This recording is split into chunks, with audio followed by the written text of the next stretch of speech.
Shalom. First and foremost, I want to give all of the praises and the glory to the Most High and the Son, Yahweh Ba'ashim Yahushua Ba'ashim Rakah Kwadash. And double honors to the apostles of the great millstone, and as well as giving you brothers the salutations around towards the Akim that's forwarding this truth worldwide. And shalom to the Yakim, Waqwaf Yam, that support what we say and what we do. And once again, it's your brother Laban coming at you with another video. And, just to quickly go over some stuff in regards to what's been happening in the East. As you can see, I'm on the Times of Israel.com. And as this reads, Israel must prepare for war with Iran without U.S. help. Former NSA chief says Yaacov Amidror says recent tensions changing the East landscape and shifting U.S. priorities make a deterioration in the security situation likely. Former National Security Advisor Yaacov Amidror said Thursday that war with Iran is increasingly likely and Israel needs to gear up to attack without U.S. assistance.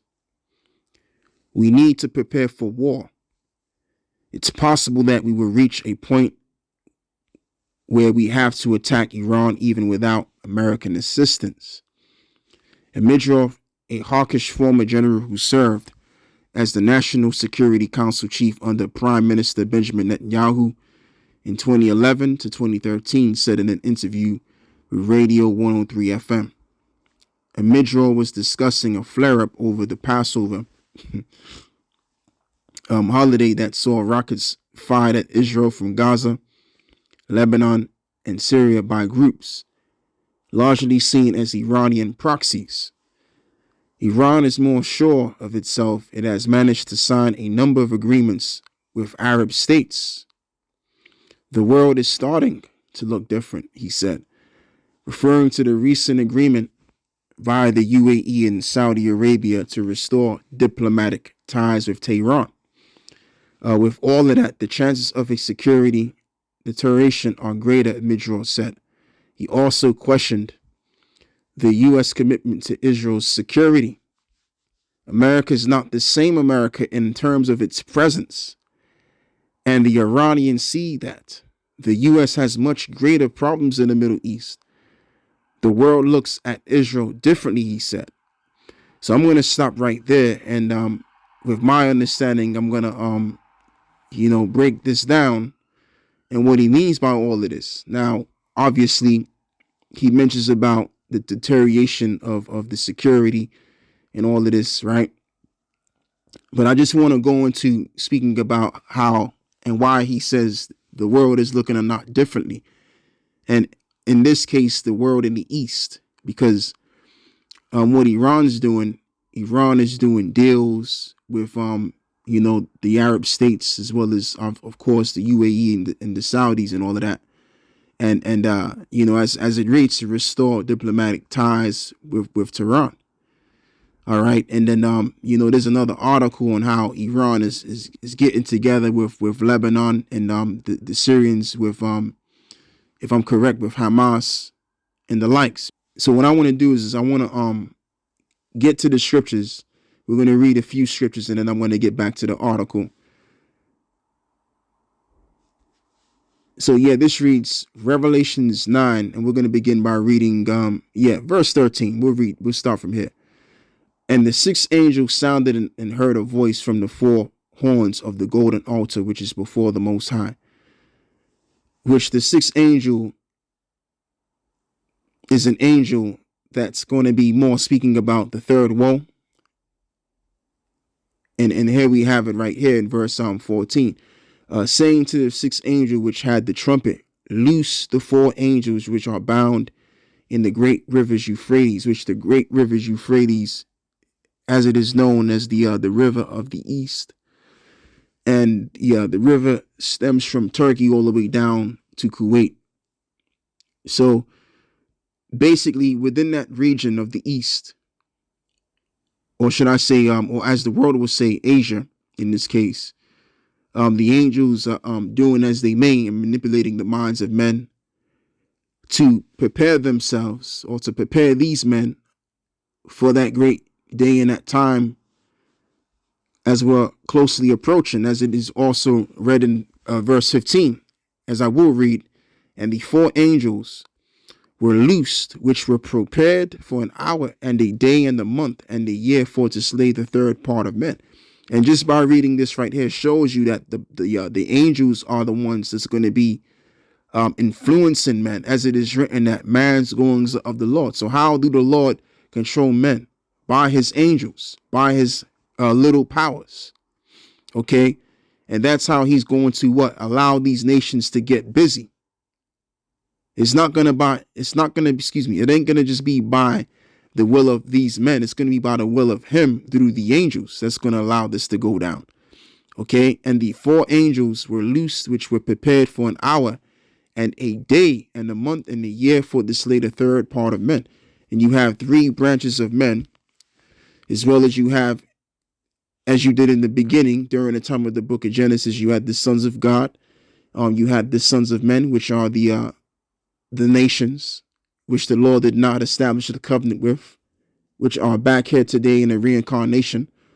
And as well as you have the sons of the wicked, which are the descendants of their father, the progenitor of the so-called white race, which is Esau.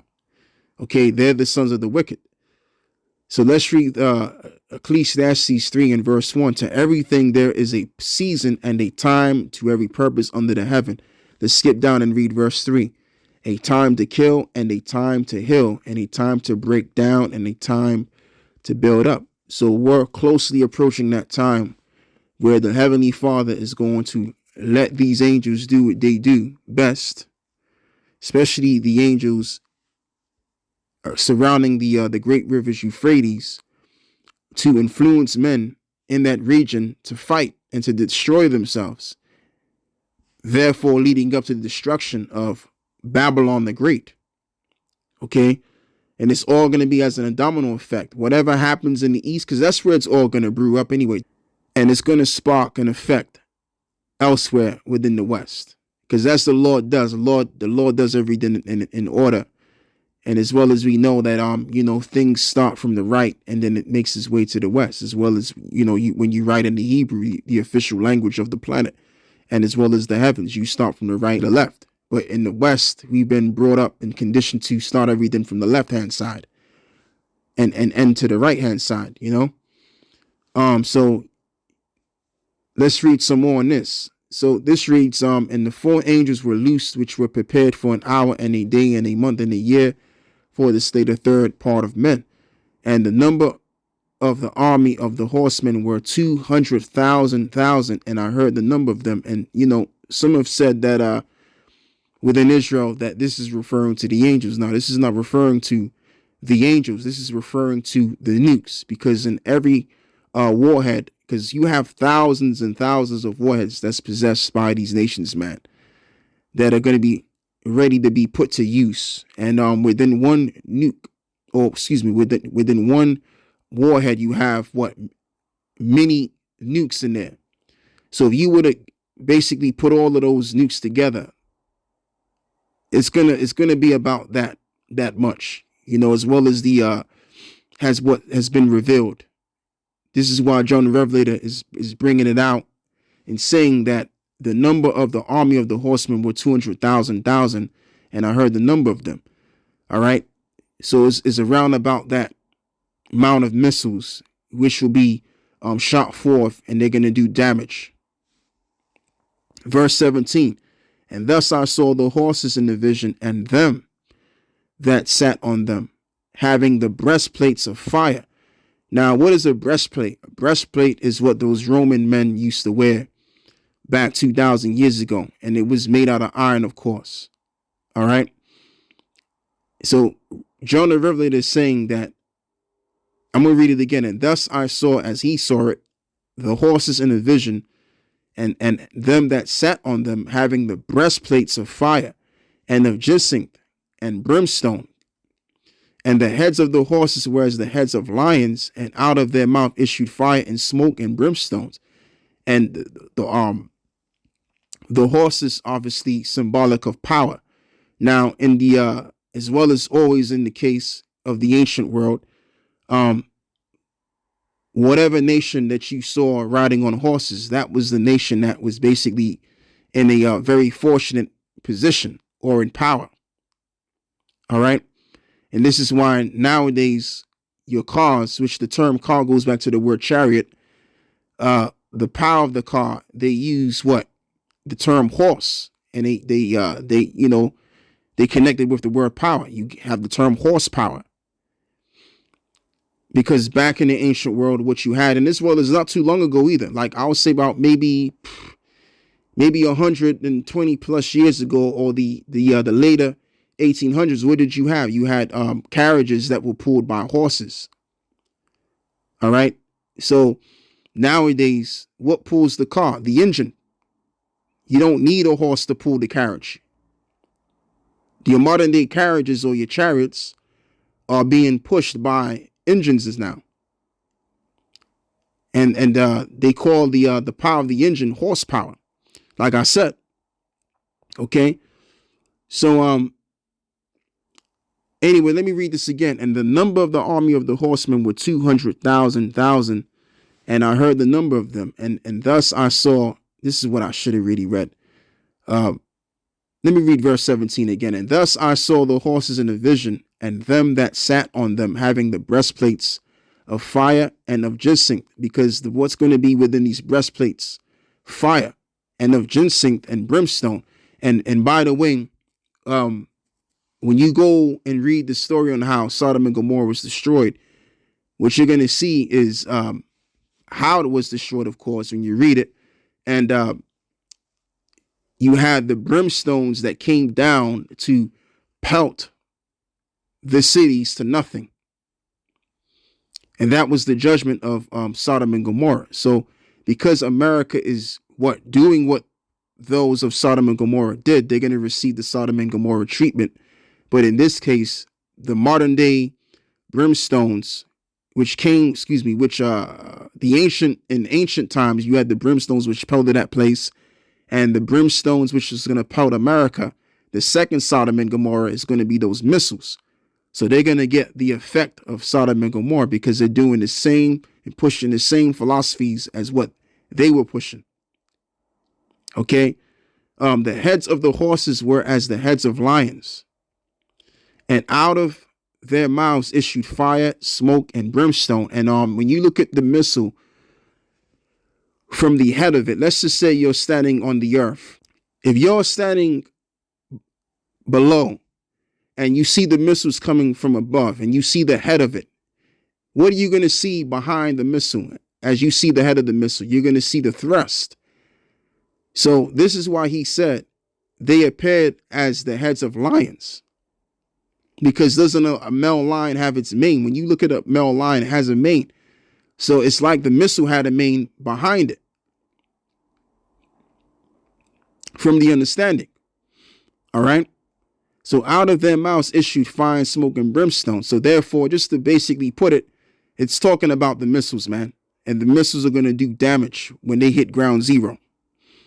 All right. Verse 18. And by these three was the third part of men killed by the fire and by the smoke and by the brimstone which issued out of their mouth. And he mentioned brimstone because he saw them coming down like brimstones and doing the effect like the brimstones did in Sodom and Gomorrah. So the third part of men, like I've mentioned, represents the wicked. In these last days and times, who will be ruling America? It would be the Edomites. Verse 19. For their power is in their mouth and in their tail, and their tail was like unto serpents, and had heads with them that do hurt. And so there you go. That's all I have to read right there. So when those missiles hit ground zero, oh boy, it's going to do some hurt. Indeed, a lot of people are going to get hurt, and even the lands are going to get hurt too.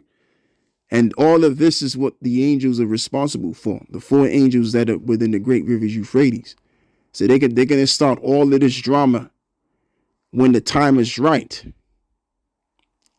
And as I've said, what happens in the East is going to spark an effect, and it's all going to, things are going to trickle down to the West. And then the West are going to have to get ready and prepared to do what they got to do.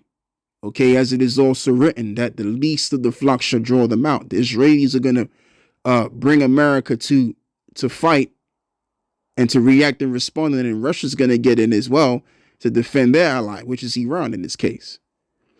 All right, so it's only going to take one of these least nations to do something crazy in the East, and then it's all going to pop off from there. So that's all I'm going to read from there. And now what I want to do is I want to also read the book of Joel 3. And we'll begin by reading verse 9. Proclaim ye this among the Gentiles.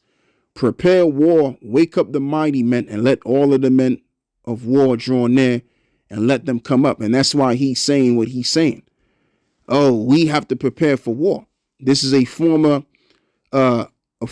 national security, which was in the position for 2 years from 2011 to 2013. And he's basically saying, look, man, we can't really worry about the assistance of America, because America isn't looking like they usually used to look like times prior. And I forgot to kind of like elaborate on that, what he said, because he said that in terms of the presence of America, let me read it. America is not the same America in terms of its presence. And the Iranians see that. And not only do the Iranians see it, but the world sees it. If you look at who's in office, that's sitting in that White House, is an old man looking like he's getting ready to perish, drop at any given moment in time. He's got dementia and everything. So, I mean, if you got a prime minister, I've been in the UK for too long, man. So just bear with me, which really kind of means the same thing anyway. But, if you look at the president of the United States, like I said, he looks the way that he looks, and he doesn't give a fearful effect towards these other nations, man. Okay, America's looking more like a joke based on what their beliefs are and their philosophies that they're trying to spread around the world. America's just looking different. America is no longer the threat, the bully, the big bully that's basically posing threats and scaring people to death anymore. Like, that's not America. So that's what he's basically saying. That's just to my understanding. And then you got the Israelis, they're in league with them, so it makes them look weak too. Okay, and that's why Iranian, they're moving how they're moving, because it's like, well, they see the weakness there. So there's a lack of respect for the power in the East, which is the state of Israel in this case. I mean, that's another thing that he's worried about too, is the security aspect and as well as the respect aspect, because they were supposed to be representing themselves as the greater power, but that's no longer the case, because that's dwindling. And really the real power behind the Israelis is the Americas, or the Americans, excuse me. But the Americans are not looking like how they used to look, which is the problem. So now let's go back and let's read this again. Proclaim ye this among the Gentiles, the other nations. Prepare war, wake up the mighty men, and let all of the men of war draw near, and let them come up. Beat your plowshares into swords and your pruning hooks into spears, and let the weak say that I am strong. And speaking of pruning hooks, which is nothing more than agricultural tools that you use. As always has been the case for Iran, they've always been an agricultural nation, and they still are to this very moment in time. But what's happening is because they have those nukes, just like the Western powers have those nukes. Now they're standing strong, and this is what it's saying here. Let the weak say that I am strong. And as well as Iran has always been a weaker nation, of course, poor, and they still are poor right now. 60% of the population are, experiencing poverty, under the poverty line. Let me correct myself there a little bit, under the poverty line. And so that you have it, they're still poor. So the weak in this case is saying, I am strong now. Okay. And as well as Russia used to be poor back during the time of Joseph Stalin, which I believe Joseph Stalin, he was in the position of power from 39 to like the early 50s. Okay. And Russia's now got themselves together. And as well as the 1990s too, Russia was suffering as well. Okay, economically too. Verse 11, assemble yourselves and come all ye heathen. And I forgot to mention, they was also an agricultural nation as well. Now, moving forward, assemble yourselves and come all ye heathen and gather yourselves together round about to the cause Almighty wants to come down, O Lord, and let the heathen be awakened and come up to the valley of Jehoshaphat, for there will I sit to judge all of the heathen round about. And the valley of Jehoshaphat is referring to the east, the world in the east. Because when we go back to Revelations again, what does it tell you? It tells you about the 4 angels, which are going to be loosed, which they're going to pour out their vows. In other words, they're going to perform the will of the Father in terms of what's going to be happening in the east. War is going to brew. Okay. So that's their job. So that would be the valley of Jehoshaphat right there. And Jehoshaphat just simply means the Most High's judgment or the Most High punishments. Okay. Now, just to make a long story short, now during the time of the kings of Israel, you had a king of Judah, which was named Josaphat. And during his time period, what was going on was these nations wanted to tackle the Israelites and consume them. And I believe you had the Moabites. I believe they were, you had the ones of them that were, I'm not going to really speak on it because I don't really remember it. I don't want to go off on that. But you had these nations that were enemies of the Israelites, and they wanted to consume the Israelites. And what wound up happening is the mother nations, when they were in the process of going to war to fight against the Israelites, they wound up knocking into each other, fighting each other. And they came to blows with themselves. And the Israelites were, as they were told, to hide from the impending danger which was coming their way by the multitude of these nations. And while they were in their hiding place, the nations, they basically killed each other. And so when the Israelites, peeked out of their hiding place, they saw nothing more than dead bodies. So around about that time, the Lord was basically sanctioning the judgment upon these nations because they wanted to conquer and get rid of Israel. Okay. And that's why the king of Israel was, as he was titled, Jehoshaphat, which means the Most High's judgment. So, and plus this is a war, or that was a war at the time that the nations didn't have to fight. That the Israelites didn't have to fight. And it's the same situation we're in right now. We don't have to fight this war to bring in our kingdom. This is the Lord fighting for us by using these nations against each other, just as he did during the time of King Jehoshaphat, which was, I believe he was of the tribe of Judah, I believe. Okay. So that's just all I want to say on that regard. So now what I want to continue to do is read some more. In verse 13, put ye in the sickle, for the harvest is ripe. Come, get ye down, for the press is full, and the fats overflow, for their wickedness is great, which is what that means. And the multitudes in the valley of decision. For the day of the Lord is near in the valley of decision, and the sun and the moon shall be darkened, and the stars shall withdraw their shining. And the Lord shall roar out of Zion and utter his voice from Jerusalem. And the heavens and the earth shall shake, but the Lord will be the hope of his people and the strength of the children of Israel. I didn't even know that was there, because I mentioned that the Lord is going to fight for us, okay, by using these angels to do damage among these nations. And therefore, in the midst of that, Yahweh Shai is going to come through and roar, as it is also written that the Lord will be as a travailing woman. He will scream as a travailing woman. So when the Lord comes back, we're all going to bear witness to this, and the earth is going to shake at his presence while all of this war is happening. All right. And the Lord is going to be the hope of his people. As it is written that Yahweh Shai is who he say he's going to be, which is our Redeemer. Okay. So shall ye know, or as it is written that Yahweh Shai will be our Redeemer. Salakia.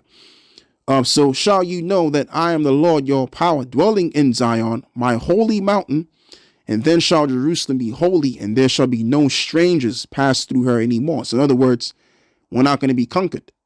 Once we're in the kingdom, once all of this is all been settled, this war, post third woe, we're going to be chilling in the kingdom. There's not going to be no worries at all. As it is written in Isaiah 64, it tells you that no violence will be heard near thy dwellings anymore. So we're going to be at peace at the end of this drama among these nations. So now, without me saying any more, let me go and read this.